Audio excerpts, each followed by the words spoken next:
Greetings. This week's everyday emotional vocabulary word is access.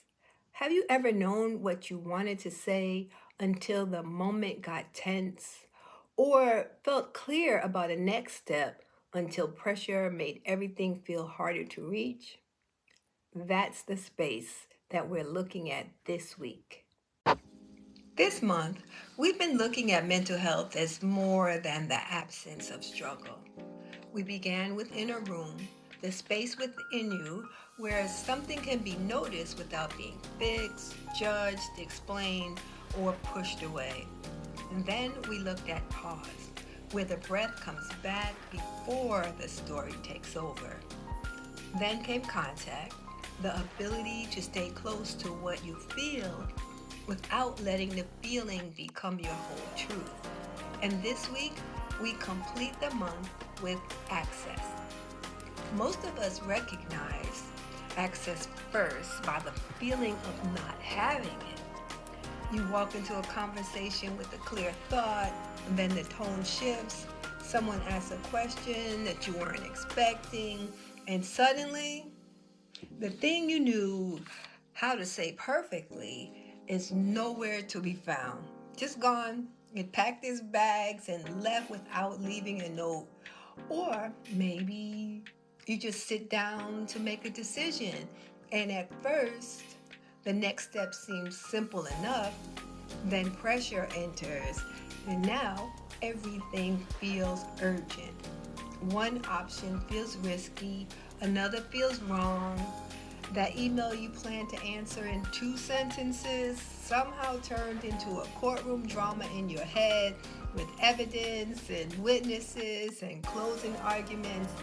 And somehow you're the attorney, the judge, and the exhausted jury. That's what pressure can do. It doesn't always remove your ability, it can block your access to it. The clear thought may still be there, the next step may still be there, the honest response might still be there. Yet, when pressure, protection, or reaction takes the lead, those things become harder to reach, and that's why access matters. Access helps you notice what makes clarity reachable again, and sometimes it returns through just one breath.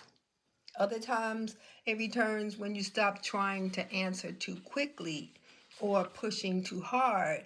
And it may return when you settle into, I'm just not clear yet. And that sentence can hold more strength than we realize. It tells the truth without turning uncertainty into a failure. And access can sound like, let me come back to that. I need a moment. Or I know I feel pressure, but I want to understand what is actually true.